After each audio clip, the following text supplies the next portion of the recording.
El trauma como tal, segrega una sustancia en nuestro organismo, una sustancia tóxica que se denomina cortisol. Si uno no tiene los mecanismos para afrontar ese trauma, el cortisol se mantiene elevado para el resto de la vida. Y el cortisol es un inflamador del cuerpo. Se va a las zonas. Es importante verbalizar. Hay estudios realizados por el primer psiquiatra infantil, pediatra psicólogo, que se llamaba Bowlby y Mary Ainsworth, que estudiaron el efecto del apego, el vínculo y la hormona de la oxitocina, que es la hormona del apego, en los niños. Se ha visto que los autistas, por ejemplo, les falta oxitocina. Dependiendo de cómo son los primeros años de vida, los niños desarrollan más o menos habilidades sociales. Hoy se está tratando para la gente con extrema timidez la hormona del apego. Y esto no haría falta si desde pequeños estos niños se sintieran queridos.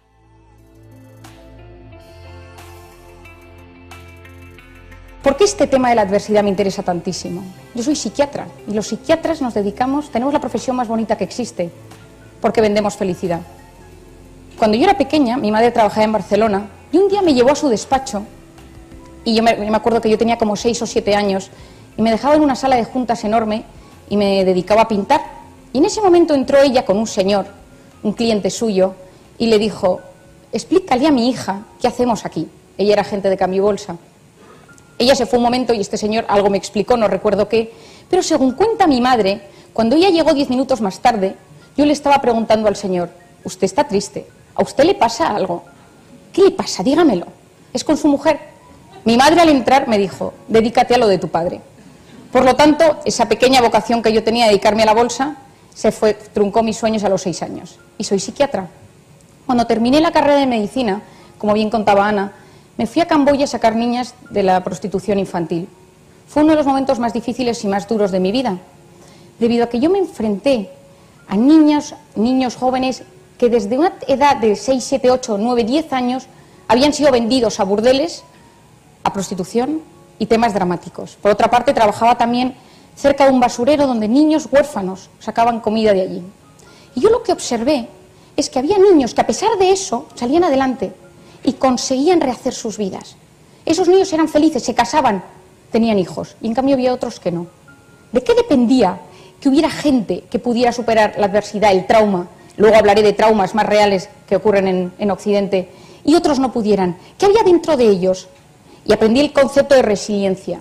La palabra resiliencia ha sido definida por Ruther, pero sobre todo por Boris Cyrulnik, que es un ruso de origen judío, que tiene un libro que recomiendo a los padres y a los abuelos, que se llama Los patitos feos. Boris Cyrulnik vive con sus padres en Francia y a los padres se les llevan a un campo de concentración.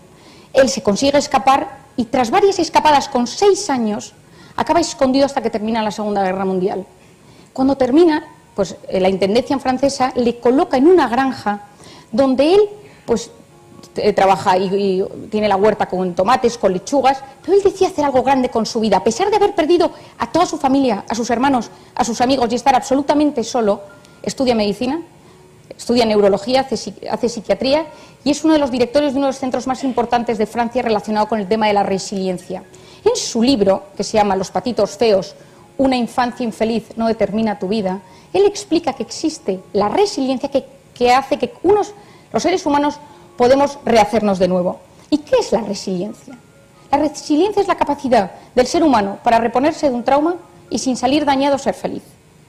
Por lo tanto, la resiliencia nos manda un mensaje de esperanza. Es decir, a pesar de un trauma, a pesar de una infancia triste, a pesar de acoso, de bullying, de suspensos, de crisis económica, de separación de los padres, yo me dedico a ver esto cada día en mi consulta, uno puede rehacer su vida. Decía Darwin, no es la especie más fuerte la que sobrevive, ni la más inteligente, sino la que mejor responde al cambio. Para explicar mejor este concepto os voy a contar una historia. Una niña se acercó un día a su padre, una chica, y le dijo: papá, no puedo más, la vida es tan dura, todo me sale mal, en el trabajo me han echado, con mi novio no me llevo bien, mis amigas y yo tenemos muchos problemas, voy a tirar la toalla. ¿Por qué es todo tan difícil? El padre, que era chef de cocina de un restaurante, le dijo: vente a mi restaurante, a los fogones, que te lo voy a explicar. Y le puso delante de ella 3 ollas con agua hirviendo y en una de ellas metió una zanahoria, en otra un huevo y en otra café. Y esperó 30 minutos, el agua hirviendo, y pasados 30 minutos sacó la zanahoria. La zanahoria, que era fuerte al entrar, al pasar la adversidad del fuego, se ha convertido en débil, vulnerable, apagada.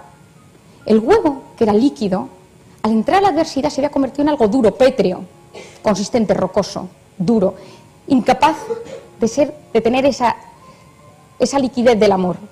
Y el café, en cambio, había transformado el agua. El café había transformado la adversidad. El chef le dijo a su hija: ¿y tú cuál de estos tres eres? ¿Cómo nos gustaría a nosotros que nuestros hijos, que nuestros nietos se percibieran después de un conflicto, después de una pelea en el colegio, después de repetir curso, después de una separación, después de vivir algo completamente difícil? La crisis económica me ha ayudado a entender mucho mejor este concepto, porque hasta entonces los niños vivían en un mundo del Edén. Pero la crisis ha hecho replantearse a muchas familias muchos temas, recortar muchos gastos, y los niños se han visto enfrentados a cosas que nunca habían visto. Hay niños que ante gritos, ante el abuso, ante la pobreza, ante los problemas, no desarrollan resiliencia, sino que se repliegan en sí mismos, se aíslan, no quieren hablar con nadie, no tienen amigos, evitan la relación con los demás. Allí nace el poder como padres y educadores. En el año 2013 estuve trabajando en Londres en un equipo en el King's College con un profesor que se llama el profesor Andrea Danese, y yo trabajé la somatización, que ahora mismo es uno de los campos donde yo más trabajo.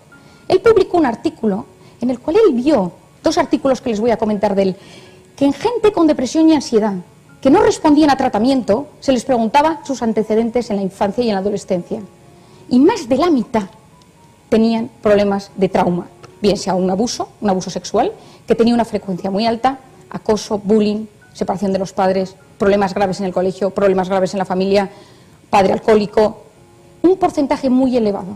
Por otra parte, hizo un estudio distinto. Siguió durante 30 años a un grupo de 35.000 personas en Nueva Zelanda y vio que la gente que sufría traumas, cuando hablo de traumas es todo esto que les comento, de la infancia, a los 30 años tenía mucha más frecuencia de tener hipertensión, diabetes, colesterol, dislipemia, depresiones resistentes a tratamiento.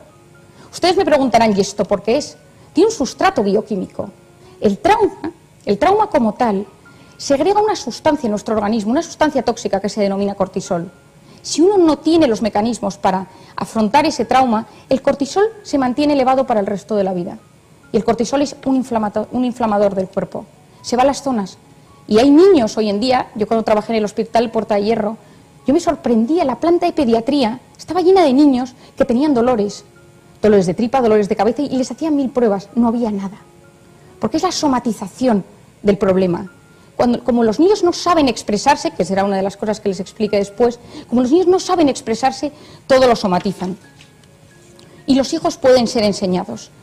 A veces pensamos que es mejor ocultarles a los niños las dificultades y a los adolescentes y que no lo sepan y que piensen que todo va bien y que no hay ningún problema. Hay que evitar el sufrimiento estéril, pero hay que permitir el sufrimiento formativo. Necesitan saber pequeñas cosas. Hace poco, en una conferencia que di en México, al terminar, vino una pareja y me dice: estamos en desacuerdo. Nosotros, a nuestros hijos, desde los 3 años que tienen conciencia, les decimos: la gente engaña, los bancos roban, los políticos mienten. Entonces, dice, y nuestros hijos han aprendido eso porque tienen que saberlo desde que son pequeños. Jean Piaget, que es un psicólogo suizo muy importante y uno de los padres de la psicología infantil, dice, y esto es importantísimo: no podemos tratar los cerebros de los niños como si fueran cerebros en miniatura de los adultos, porque no tienen nada que ver. Luego os explicaré alguna cosa en especial, pero los niños de 0 a 2 años no tienen memoria, la memoria que nosotros entendemos por memoria, pero tiene algo más importante, que es la memoria emocional. Hay un centro en el cerebro que se llama la amígdala cerebral, que capta exactamente cómo se sienten las dos personas que más le quieren y cómo se sienten entre ellos. Se ha visto en un estudio de la Universidad de Nueva York, en niños que están durmiendo y se les hace resonancias magnéticas con imagen. Si los padres están discutiendo en la habitación de al lado, se segrega la hormona del estrés y del cortisol. En bebés dormidos. Se ha visto que en niños que oyen a sus padres cantarse, hablarse suavemente o decirse cosas bonitas, los niños segregan la dopamina y la serotonina, las hormonas del bienestar y de la felicidad. Tenemos que saber que en cada etapa del desarrollo cerebral del niño van sucediendo y hay momentos claves. Y no podemos tratar igual a un niño de 3 años, de 6, de 8 y que de 10. Esta semana pasada he tenido una familia de 7 hijos en mi consulta que son americanos, porque el padre ha tenido una relación con otra persona, y entonces la madre me llamó y me dijo: se lo digo a los 7 juntos, separados, Y le dije, depende de cada uno. No podemos tratar igual a cada uno de nuestros hijos, porque en este caso de esta familia, tiene un hijo que tiene 15 años, que es bohemio, creativo, toca la guitarra. Tiene otro que admira a su padre, quiere ser igual que su padre, quiere estudiar lo mismo que su padre. Tiene una niña que tiene un gran conflicto con el padre y que no le quiere mucho y que siempre se han peleado. A cada uno de ellos, según como uno le transmita la información, lo va a asimilar de manera diferente. La educación es personalizada, no son iguales. Y lo que a uno le sirve a otro le puede estar haciendo mucho daño. Por lo tanto, ¿qué es educar? Educar es ayudar a que alguien, a que nuestro hijo se desarrolle de la mejor manera posible. Es convertir a alguien en persona, es entusiasmar con los valores, es seducir con modelos sanos, coherentes, llenos de vida. Es atraer por encantamiento y ejemplaridad hacia lo mejor. Educar viene de educare en latín, que significa ir conduciendo de un lugar a otro, y educere, que significa extraer, sacar fuera. Por lo tanto, la educación, que es el tema que hoy nos trae aquí, ¿no?, ayudar al estudio y la educación de los hijos, es comunicar conocimientos y promover actitudes. Y eso se realiza a través de la información y de la formación, que no es lo mismo. En este caso, la información nos abre la puerta y la formación nos instala en el proceso educativo. Todos aquí ahora, en este momento ya, estamos pensando en alguien. En nuestro hijo, nuestra hija, cómo educamos nosotros a nuestros hijos, en nuestros nietos, o incluso en cómo nos educaron a nosotros. Y aquí quizás se levante alguna ampolla y uno se dé cuenta de ciertas cosas. Porque yo, a día de hoy, veo a un paciente de 45 años en mi consulta y después de un rato hablando con él, soy capaz de decirle, tú tuviste una infancia así o así, a ti te trataron así o así. Mirad lo que me pasó el otro día. Vino una pareja a la consulta que se va a casar, pero ellos en las últimas semanas han tenido muchas discusiones y no están seguros si están hechos el uno para el otro. Y vienen a pedir consejo. Yo le abro la historia a él y otra persona del equipo le empieza a abrir la historia a ella. Cuando llevo 10 minutos hablando con esta persona, le digo, ¿y tú qué opinas de la familia? Y dice, yo no creo en la familia. Y le digo, ¿por qué? Dice, porque la familia me parece que es algo más, es un grupo de gente que se reúne, pero yo no creo en la familia. Le pido hacer una serie de preguntas, es un empresario muy exitoso, tiene muchísimo dinero, tiene empresas en Sudamérica, le va muy bien. Me dice, yo lo he leído todo y he llegado a la conclusión de que la familia, los valores y tal, cada uno tiene que hacer lo que quiera, lo más importante es la naturaleza del ser humano.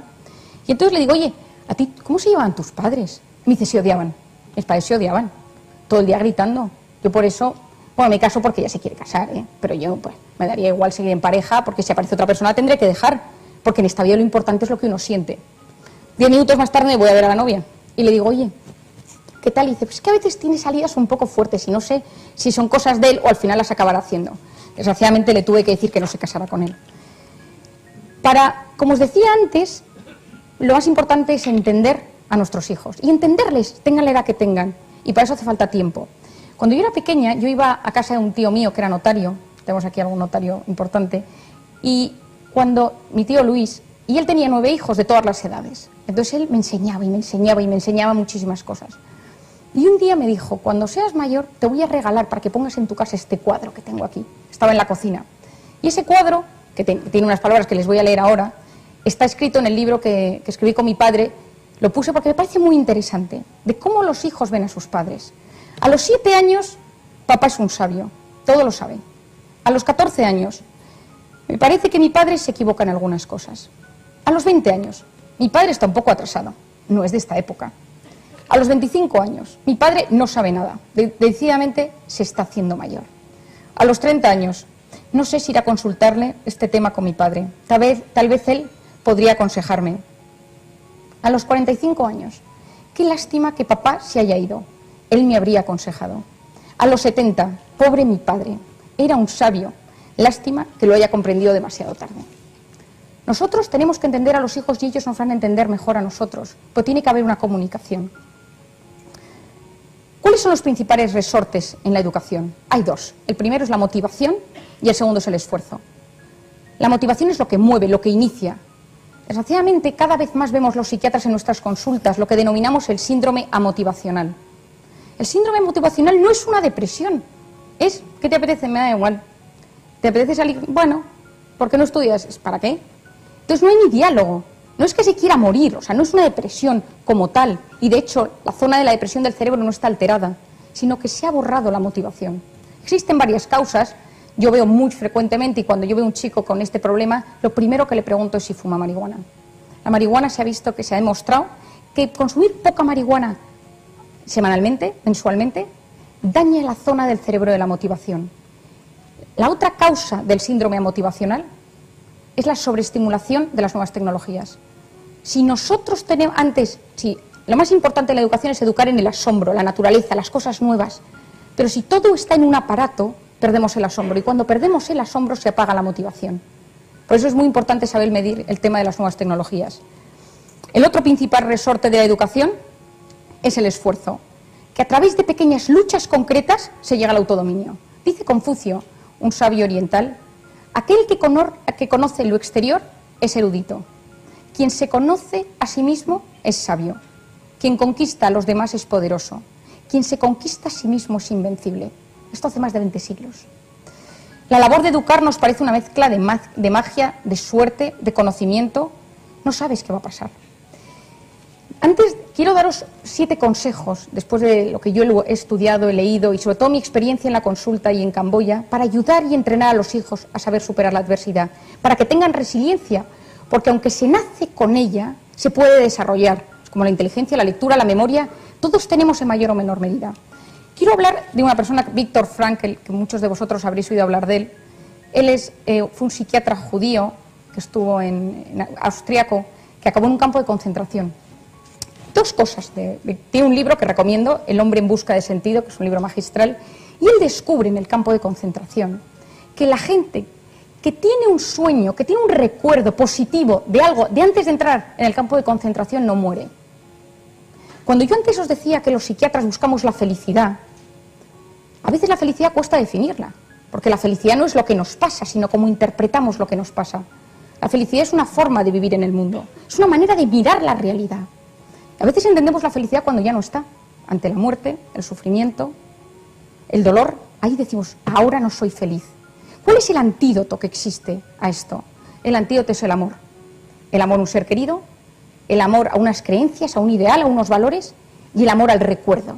Pues en el amor al recuerdo, Viktor Frankl vio en los campos de concentración que las personas que se levantaban por la mañana con un recuerdo bonito no morían. En cambio, la gente que no tenía ningún recuerdo se moría. Y estaba impresionado. Pues el Premio Nobel de la Paz del año 1987, Susumu Tonewaka, que descubrió el ADN, sacó hace 3 meses un artículo en el cual él expuso a muchas personas a que recordaran eventos felices de su vida y les hizo pruebas neurológicas. Y descubrió que cuando se evocan en el cerebro momentos positivos, se ponen en marcha los sistemas de recompensación del cerebro y de la motivación, que pasan por centros cerebrales, que tampoco me voy a detener demasiado en ello, como el hipocampo, la amígdala, se segregan las sustancias del bienestar. Como anécdota curiosa, los participantes renunciaron a su recompensa económica tras hacer la prueba de lo contentos que se habían quedado. Se ha visto que el recuerdo puede tener un efecto más sanador que incluso vivir la propia experiencia. Esto luego en los 7 consejos lo volveré a sacar. Por lo tanto, la resiliencia no supone recuperar lo perdido o recobrar el estado anterior de bienestar, porque sabemos que tras un golpe nada vuelve a ser lo mismo nunca, pero lo nuevo puede ser positivo. Por lo tanto, la resiliencia implica ganancia. No es soportar la adversidad, sino reconstruirse e inventar una realidad nueva y positiva. Voy a darles 7 consejos rápidos, pero explicados para que ustedes lo hagan con sus hijos, con sus nietos, con los alumnos de su colegio, si es el caso. El primero es ser consciente. ¿Qué quiero decir con esto?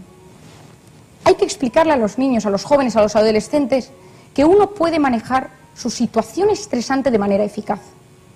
Hay que capacitar a los hijos a tomar decisiones.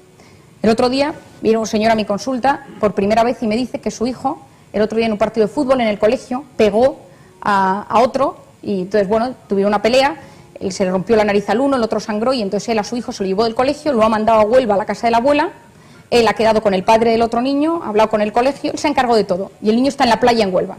Y entonces me dice, no sabe lo contento que estoy de lo bien que lo he hecho. Le digo, tu hijo no es consciente de nada, tu hijo piensa que no ha pasado nada. Yo recomiendo siempre decirles a los chicos, ¿tú cómo lo harías? Aunque tenga 6 años. Nosotros luego le iremos conduciendo poco a poco, le iremos capacitando hacia lo correcto, pero ver qué sale natural de ellos mismos. Incluso recomiendo muchas veces en los colegios, en las familias, que alguien cuente una historia que se adapte a la edad de las personas y que digan, oye, ¿vosotros qué habríais hecho y que el padre o la madre vayan conduciendo, porque si no, no los podemos capacitar. Evitar exceso de protección, porque envía un mensaje erróneo. Si sobreprotegemos a los niños, hoy en día se ha visto que los niños sobreprotegidos, aparte de que tienen un tema psicológico, bioquímico en el cerebro, esos tienen luego muchísimos problemas a la hora de relacionarse, a la hora de buscar pareja, niños ansiosos. Hay que hacer que nuestros hijos sean conscientes de sus aptitudes. El segundo punto es que tengan confianza en sí mismos. Si yo llego a casa y mi hijo tiene la habitación completamente desordenada y le digo, es que eres un desordenado, ¡qué horror! Mi hijo, él adquiere la palabra desordenado en sí mismo. Si yo en vez de decirle, la habitación está desordenada y es un caos, le digo, qué pena me da, con lo bueno que tú eres, que tu habitación esté así de desordenada, la desordenada es la habitación y él no se junta con la palabra desordenado. Cuando alguien en mi consulta, viene cualquier persona a mi consulta y le pido que se describa, me dice, bueno, mi marido dice que soy muy, mis hijos dicen que soy muy, todos nos describimos según como nos hablan. Está lo que nosotros mostramos a los demás, lo que nosotros queremos mostrar y lo que somos realmente. La imagen, el autoconcepto y la verdad. Si a nuestros hijos constantemente les mandamos un mensaje negativo, ellos lo adaptan, porque las palabras evocan emociones, desorden, caos, desastre. Eres un desastre. Ayer vi a un niño en la consulta de 15 años, muy estudioso, que saca muy buenas notas, y le digo, ¿por qué estás aquí? Dice, porque mi madre dice que soy un desastre, mi padre dice que soy desordenado. Y no había nada positivo en su manera de describirse, nadie le había dicho nada bueno. Hay que expresar claramente las mejores cualidades, sinceridad, integridad, persistencia, voluntad, hablar de las cosas buenas, que ellos prueben sus alas.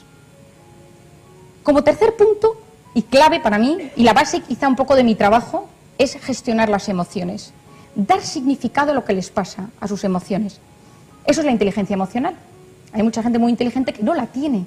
¿Qué es la inteligencia emocional? Comprender las emociones de los demás, ponerse en el lugar de otros, empatía, a los niños, a los jóvenes, a los adolescentes, decirles, ¿cómo crees que se habrá sentido él después de lo que le has dicho? ¿Cómo crees que está ahora mamá después de que le has gritado, de que has tirado esto al suelo y lo has roto? Porque una persona sin empatía, la definición del psicópata es la persona sin empatía, y podemos educarlo desde pequeños, porque es un ejercicio muy fácil. Expresar las emociones es otro punto importante. Los alexitímicos, a partícula negativa, lexos, lenguaje, timia, emociones, incapacidad para expresar las emociones, que esto siempre viene por una infancia en la que uno no se ha podido expresar, en los matrimonios es un drama. Yo veo constantemente crisis de pareja en la que ella dice, es que él no me dice nada. Y él te contesta, nunca he dicho nada, nunca he contado cómo me siento, ¿cómo voy a cambiar ahora? Ayer veía a un matrimonio que llevan 40 años casados y ella le decía a él, es que cuando vuelves de trabajar no me cuentas nada. Dices que estoy bien, que no me pasa nada. Que saber que los hombres y las mujeres en este sentido son muy distintos. Ellos tienen la gran suerte, los hombres, y yo lo digo como una virtud, que tienen un cuarto vacío en su cerebro donde pueden estar de vez en cuando sin pensar en nada. Uno le puede preguntar a un hombre y decirle, ¿en qué piensas? Nada. En una mujer es imposible. Porque el cerebro del hombre son cajitas. La cajita del fútbol, la cajita del trabajo, la cajita del dinero, la cajita, la habitación blanca, que la llamo yo, que es donde van de vez en cuando y no piensan en nada. Tengo un paciente muy simpático que me dice siempre que tiene pánico de que su mujer entre en su cuarto blanco y lo decore. Las mujeres tenemos un cableado y nuestra mente funciona de otra forma. El cerebro del hombre y de la mujer está dividido en dos hemisferios, el hemisferio derecho y el hemisferio izquierdo. Eso lo tenemos igual. El derecho es el de las emociones, el izquierdo es el analítico, el racional. Y entre medias existe una unidad anatómica que se llama el cuerpo calloso. Pues la mujer tiene más fibras que unen el derecho con el izquierdo. Y el hombre tiene más fibras que van dentro de cada hemisferio. Por eso el hombre se concentra mejor en una tarea y la mujer pasa del hemisferio derecho al izquierdo constantemente. Si un hombre está viendo un partido de fútbol y está integrado en la televisión, hemisferio derecho, y su mujer le dice, no te olvides de pagarme la compra, hemisferio izquierdo, al cabo de un rato el mensaje llegará, pi, pi, pi, con más lentitud. La mujer puede estar pensando hemisferio derecho e izquierdo constantemente. Yo suelo comparar, y lo digo porque creo que en muchos momentos es un problema para la mujer, que nunca le cuesta mucho más relajarse que al hombre, que el sistema cerebral de la mujer es como un sistema 4G de velocidad, y el del hombre es más tipo fax. Lo digo con todo el cariño del mundo, ¿eh? La mala gestión de las emociones, tanto en los niños como en los adultos, produce enfermedades. Las migrañas, los dolores, todo eso es la somatización de algo que está dentro que nos preocupa y que no lo sacamos. Y que no sabemos sacarlo porque no podemos, porque es muy difícil, porque no tenemos la persona o porque no tiene una solución fácil. Pero tenemos que saberlo. El cuarto punto es educar la voluntad. Cuando yo era pequeña en mi casa había una frase, que yo me acuerdo que se la oía decir a mi padre casi todas las semanas, que era: una persona con voluntad llega más lejos que una persona inteligente. Todos en mi casa queríamos saber lo que era la voluntad, una cosa que tanto se decía. La voluntad es orden, constancia. Desde pequeños, es la inclinación o intención de dirigirse a algo, es posponer la recompensa. El más claro ejemplo que yo tengo de voluntad es el tema de las oposiciones. Sin saber qué va a pasar, uno se encierra 2, 3, 6, 8, 10 años por una recompensa que puede o no puede llegar. Eso es tener voluntad. No analizar cada día qué puede pasar o qué no, sino uno pensar a largo plazo. Que tengo aquí un experto en este tema, ¿no? Con Honorio. Decía Albert Einstein, te lo dedico, Honorio: hay una fuerza motriz más poderosa que el vapor, la electricidad y la energía atómica, que es la voluntad. Esto ya lo decía Einstein. La voluntad es la clave, es la puerta que se abre. Hace pocos meses ha publicado Walter Mischel un libro muy interesante que se llama El test de la golosina. Él, en los años 70, hizo un experimento. Él puso a niños de 4 años delante de un plato con una gominola. Y en el plato de la derecha había un plato con 2 gominolas. Les dijo que se podían tomar una gominola, pero que si esperaban 10 minutos le daba el plato de las 2 gominolas. Y apuntó todos los datos y lo siguió durante 40 años. Y ahora ha publicado el libro Walter Mischel, que es profesor de la Universidad de Columbia en Nueva York, en el cual ve que la gente que en ese momento esperó la segunda gominola, estoy hablando de 4 años, sus vidas profesionales eran mejores. Sus vidas personales eran mucho más, había menos tasa de divorcios, no tasa de separaciones y menos consumo de drogas. La voluntad se ejercita desde que uno es pequeño. Quiero, para hablar del tema de la voluntad, sí que me interesa contaros una anécdota con la que yo estoy estudiando mucho ahora para que vosotros entendáis la importancia de la voluntad, que muchas veces no dejan de ser actos repetidos de algo. Repetir un tema, estudiar, sentarse, varios hábitos. En el año 2005, Álvaro Pascual Leone publicó un artículo en la revista Neuroscience muy interesante. Él puso niños a tocar el piano y les enseñó una melodía con 5 dedos. Y les hizo una resonancia magnética antes de tocar el piano y 2 semanas después. Y todos los días dedicaban un par de horas a tocar con los 5 dedos de la mano derecha el piano. Cuando a las 2 semanas vio la resonancia, la zona de flexión de dedos del cerebro, la circunvolución, se había ampliado. Se había modificado la estructura cerebral y había ampliado toda la zona de los dedos. El cerebro es una caja donde siempre puede crecer circunvoluciones si aprendemos cosas. Pero lo más curioso de todo, y esto me lleva a mi quinto punto, es que al lado había puesto un grupo de niños que les observaban mientras tocaban el piano y se imaginaban que ellos tocaban el piano, pero no lo tocaban, los dedos no se movían. Y vio que el cerebro de los niños que observaban y se imaginaban tocando el piano tenían el mismo cambio en la estructura cerebral que los que lo habían tocado. Es decir, que la imaginación de algo altera nuestro cerebro. Nuestro cerebro se altera cuando pensamos. El quinto punto, que quiero llegar y lo voy a enlazar con esto, es educar a nuestros hijos en el optimismo. Si la felicidad no deja de ser una interpretación de la realidad, todo puede verse en clave de derrota o en clave de éxito. Guiar a los hijos a desarrollar estrategias de afrontamiento y optimismo.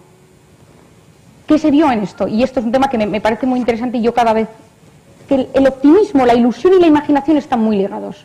Una persona sin ilusiones no puede ser feliz. Un niño sin ilusión no es feliz. Y hay que constantemente preguntarles, ¿qué te ilusiona? ¿Qué quieres?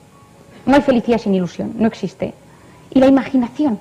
Si con la imaginación creamos, antes en el cerebro del ser humano, si se le pone una resonancia magnética y se le dice, imagínate ahora mismo que te llaman a decir que hay un incendio en tu casa y que se te ha quemado la casa. Solo con imaginarlo y vivirlo, el cerebro se daña. Empieza a soltar cortisol, hormona del estrés, y deterioro de ciertas zonas del cerebro. Si a esa misma persona se le dice, imagínate que te han tocado 20 millones de euros y puedes hacer lo que quieras con ellos, y empiezas a imaginarlo, solo con imaginarlo, sube la hormona de la dopamina, la hormona de la serotonina, que son las hormonas de la felicidad. Solo con pensarlo. Ya decía en su momento Einstein que la imaginación es más importante que el conocimiento. Incluso Wagner decía que la imaginación es la que crea la realidad. Picasso decía, yo pinto los objetos como los imagino, no como son en realidad. Tenemos que educar a nuestros hijos en creatividad, en imaginación, porque altera el cerebro. Ser imaginativos lo altera. Y aumenta zonas se produce una neurogénesis. Si una persona se levanta con optimismo por la mañana, niño, adulto, adolescente, joven, persona mayor, solo por pensar por la mañana que el día nos va a ir bien, prácticamente 2 semanas después empiezan a producirse neuronas nuevas, positivas, que van a la zona del estado del ánimo. Lo que yo estudié en la carrera, que las neuronas morían y no se regeneraban, se ha descubierto hoy en día que no es verdad. Uno de los factores para que se produzca la neurogénesis es el optimismo, la ilusión y la imaginación. El sexto punto es enseñar a perdonar. Cuando yo me fui a Camboya, yo vi un drama, yo vi horror, yo vi tristeza, yo llegó un momento que no sabía cómo tratar a las niñas que yo tenía a mi alrededor. Cuando una niña te viene y te cuenta que ha sido violada diariamente por 15 personas durante 8 años y que nadie nunca la ha escuchado, y más historias que pues tampoco quiero aquí hacer un tema dramático, llega un momento que no sabes cómo tratar a esa persona para que salga adelante. Pero os voy a contar una historia que me sucedió un día cuando yo estaba en plena búsqueda de esa resiliencia para estas niñas, lo que me pasó con una niña que me cambió la vida y me cambió mi forma de trabajar en mi consulta a día de hoy. Un día la señora con la que yo trabajaba, que se llamaba Soma Limam, me pide que le acompañe a un centro que tiene a las afueras de Phnom Penh, de la capital de Camboya, donde tiene niñas que han sido violadas de entre 8 y 13 años. Entonces yo voy en el coche y mientras voy en el coche me va contando una y otra historia, y yo cada historia era peor que la anterior. Ella me pide en ese momento que atienda a una niña que fue violada por todos los hombres de su familia, que la metieron en un burdel y que estuvo metida en una caja dentro del burdel y que hicieron de todo con ella, que desde que la han rescatado está en una esquina como un animalito y no habla ni come. Cuando yo llego a este centro, decido hacer una actividad que pueda ser interactiva con portfolios, pegatinas, pinturas, pongo a todas las niñas a pintar en el suelo, y en un momento dado, cuando estoy en esta, se me acerca una niña, no la de la historia que les acabo de contar, sino otra niña, y me dice: hola, mi nombre es Soktir. Y le digo: yo me llamo Marian. Dice: ¿te puedo contar mi historia? Digo: claro, cuéntamela. Yo por entonces hablaba un poco de Khmer, el idioma de allí, ahora mi circunvolución del cerebro se debe haber borrado, porque no recuerdo nada, y entre el inglés de ella y el mío, pues algo nos pudimos entender. Y os voy a contar su historia. Ella fue llevada por su abuela, ella vivía con su abuela, a un americano que vivía, que había muchos negocios en Tailandia, en Vietnam, en Camboya, textil, bueno, que les voy a contar que no sepan. Y entonces un empresario americano se había instalado en Camboya.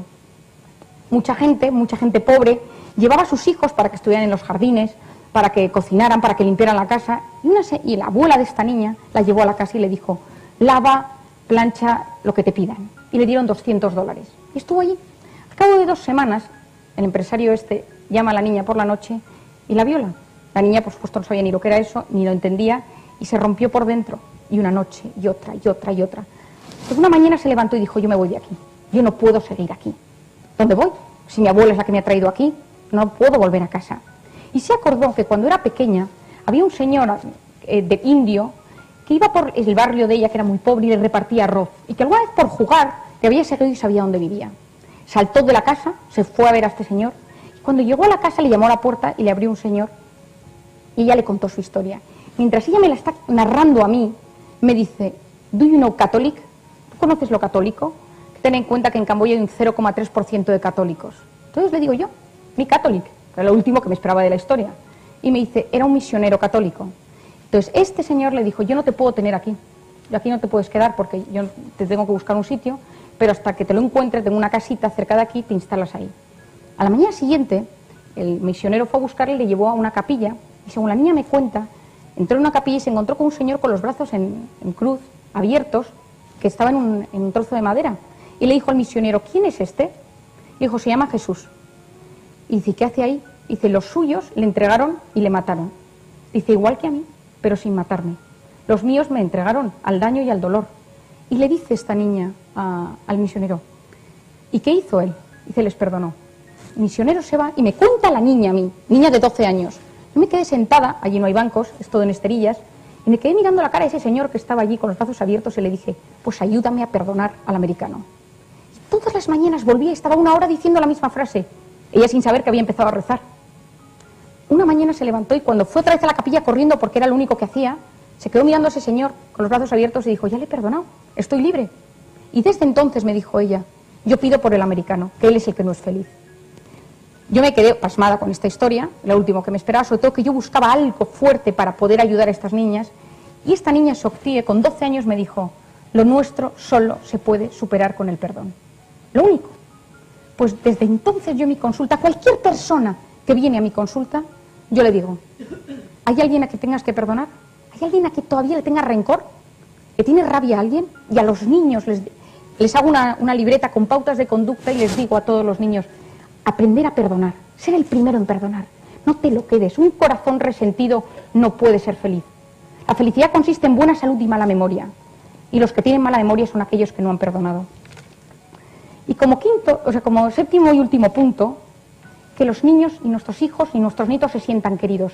Y cuando digo queridos, es queridos de verdad. Abrazo, beso, achuchón, verbalizarlo. Constantemente veo en mi consulta gente que me dice, es que a mí mi padre nunca me dio un beso. Esa gente está muy dañada emocionalmente. Eso produce un daño irreversible en muchas ocasiones. Hay que quererles, decirles que les quieres, que no hay problema. Mi hermana pequeña tenía una costumbre en casa, y es que cuando se despedía, en vez de decir adiós, decía te quiero. Entonces ella se iba de casa, hubiera quien hubiera, y decía te quiero, y se iba por la puerta, y la gente le sorprendía a los visitantes. Pero se acabó convirtiendo en el grito de guerra de mi casa cuando nos íbamos de casa, decir te quiero. Es importante verbalizar. Hay estudios realizados por el primer psiquiatra infantil, bueno, pediatra psicólogo, que se llamaba Bowlby y Mary Ainsworth, que estudiaron el efecto del apego, el vínculo y la hormona de la oxitocina, que es la hormona del apego, en los niños. Se ha visto que los autistas, por ejemplo, les falta oxitocina. Dependiendo de cómo son los primeros años de vida, los niños desarrollan más o menos habilidades sociales. Hoy se está tratando para la gente con extrema timidez la hormona del apego. Y esto no haría falta si desde pequeños estos niños se sintieran queridos. Hay experimentos hechos en niños adoptados en Estados Unidos y en Rusia, y según en qué momento de su vida han sido adoptados o han estado en un centro de acogida, cómo han desarrollado el apego y cómo luego han desarrollado sus vidas posteriormente. Ser agradecidos, es decir, el que quiere es agradecido. Robert Edmond, que es la persona que más ha estudiado el agradecimiento en toda su vida, está especializado solo en esto, concluye que las personas más felices son las agradecidas. Cuando uno quiere de verdad, y a los niños se les enseña a querer, se les enseña a dar las gracias.